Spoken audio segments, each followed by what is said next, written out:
মিছিল সেটি এখনো চলছে।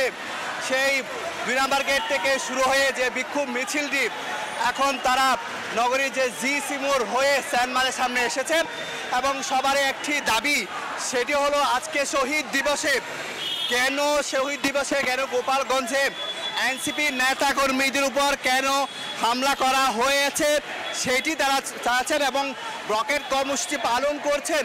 এবং যে চট্টগ্রামে যে গুরুত্বপূর্ণ যে সড়ক 2 নম্বর গেট, সেই সড়কের যেখানে তারা ব্লক দিয়েছে সেখানে যান চলাচল বন্ধ ছিল এতক্ষণ, তবে মিছিল শুরু হওয়ার পর সেই যান চলাচল শুরু হয়েছে। আপনাকে জানিয়ে রাখি, এই কর্মসূচিতে শুধু বৈষম্য শিক্ষার্থীরা, এনসিপি সদস্যরা এবং গণতান্ত্রিক ছাত্র ফ্রন্ট, ছাত্র সংসদ এবং যুবশক্তি যে সংগঠনগুলো রয়েছে অর্থাৎ এই যে গণঅভ্যুত্থানের পক্ষে যে শক্তিগুলো রয়েছে তারা সবাই একসাথে হয়ে, তাদের মধ্যে বিভক্তি থাকলেও কিন্তু আমরা দেখেছিলাম তারা সবাই একসাথে হয়ে চট্টগ্রামে যে 2 নম্বর গেট রয়েছে সেখানে জড়ো হয়েছে। প্রথমে 20 জন, 50 জন, 100 জন, এখন 5 শতাধিকের বেশি নেতাকর্মীরা এসে জড়ো হয়েছেন।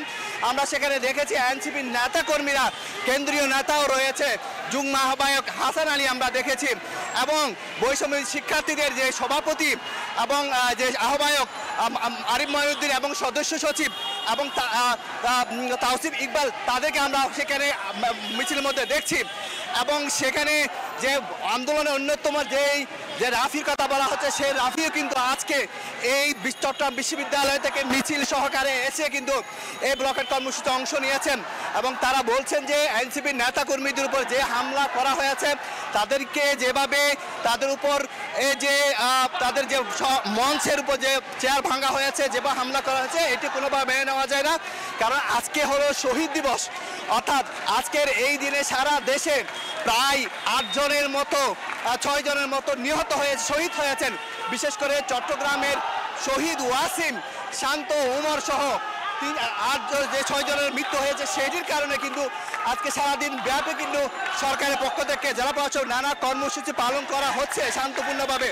কিন্তু যে এনসিপির পক্ষ থেকে কিন্তু জুলাই পদযাত্রায় যে গোপালগঞ্জে গিয়ে যে হামলার শিকার হলো, এটি তারা কোনোভাবে মেনে নিচ্ছেন না এবং এটিকে তারা অশুভ শক্তি হিসাবে দেখছেন, যার প্রতিবাদে কিন্তু তারা খুবই ফেটে পড়ছেন এবং সবাই কাঁধে কাঁধ মিলিয়ে তাদের মধ্যে বিভিন্ন বিভক্তি থাকলেও কিন্তু বৈষম্য শিক্ষার্থীদের মধ্যে, এনসিপির মধ্যে, গণতান্ত্রিক ছাত্রফ্রন্টের, তারা আজকের এই বিষয় নিয়ে একই কাতারে এসেছেন এবং তারা বলছেন যে আসলে 36 দিনে যে যুদ্ধ তারা করেছে গত বছর, সেই যুদ্ধের 1 বছর পূর্তি উপলক্ষে তারা যে সমাবেশ করতে যারা কর্মসূচি নিয়েছে সেটি ছিল শান্তিপূর্ণভাবে। কিন্তু যারা এই বিপ্লবকে বিশ্বাস করেনি, যারা এই বিপ্লবকে ধারণ করেনি, যারা বিপ্লবকে অস্বীকার করেছে, তারাই কিন্তু আজকের এই দিনে এরকম একটি অনাকাঙ্ক্ষিত ঘটনা ঘটিয়েছে যা তারা কোনোভাবে মেনে নিতে পারছেন না এবং তারা অন্তর্বর্তী সরকারের বিভিন্ন বিষয় নিয়ে কথা বলছেন।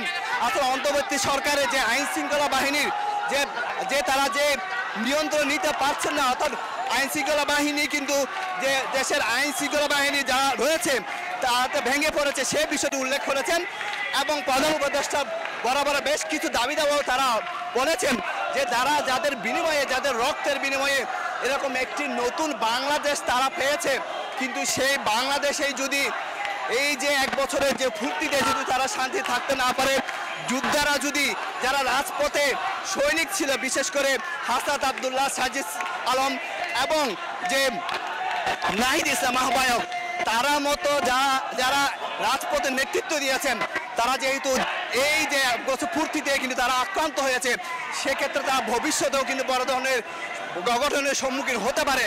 সেই জন্য তারা এই অন্তর্বর্তী সরকারের প্রতি আহ্বান জানিয়েছেন যে আইন শৃঙ্খলা বাহিনীর যেটা আর জোরদার করা হয়, নিরাপত্তা জোরদার করা হয়। তারা বলছেন যে আসলে যারা এরকম কেন্দ্রীয় নেতাদের উপর যেভাবে হামলা করা হয়েছে সেটি তারা এটাকে মেনে নিতে পারছেন না।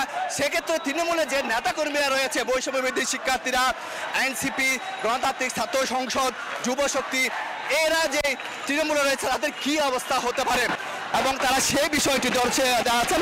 তবে 2 নম্বর গেটের আশেপাশে আমরা দেখেছি প্রচুর আইন শৃঙ্খলা বাহিনী মজুত করা হয়েছে। আমরা সেখানে পুলিশের সদস্যদেরকেও দেখেছি। পাশাপাশি আরেকটি সমাবেশ হচ্ছে এবং এই মুহূর্তে আমরা যে 2 নম্বর গেট, যেখান থেকে কিন্তু আমরা সমাবেশ বিক্ষোভ মিছিলটি বের করেছিলাম বিষয় হয়েছিল আধা ঘন্টা আগে, ঠিক সেটি আবার ঘুরে একই জায়গায় এসে শেষ হয়েছে। হয়তো এখানে তারা রাস্তায় আবারও বসে তারা কিন্তু আবারও কর্মসূচি পালন করবে। তো সব কিছু মিলিয়ে যেটি বলা যায়, এই যে তাদের যে এনসিপি নেতাকর্মীদের উপর যে হামলা হয়েছে, সেই হামলার প্রতিবাদে কিন্তু এই যে মিছিল, এই বিক্ষোভ মিছিল করা হয়েছে, সেটিকে তারা আবার সব কিছু মিলিয়ে যেটি বলা যায় প্রায় 1 ঘন্টা ধরে এই বিক্ষোভ মিছিলটি চলছে। 1 ঘন্টা ধরে বিক্ষোভ মিছিলের পর যেখান থেকে শুরু হয়েছে সেখানে এসে শেষ হয়েছে, এবং তাদের একটা দাবি আইন শৃঙ্খলা পরিস্থিতি অবশ্যই উন্নতি করতে হবে। এই ছিল আমার কাছে সর্বশেষ তথ্য।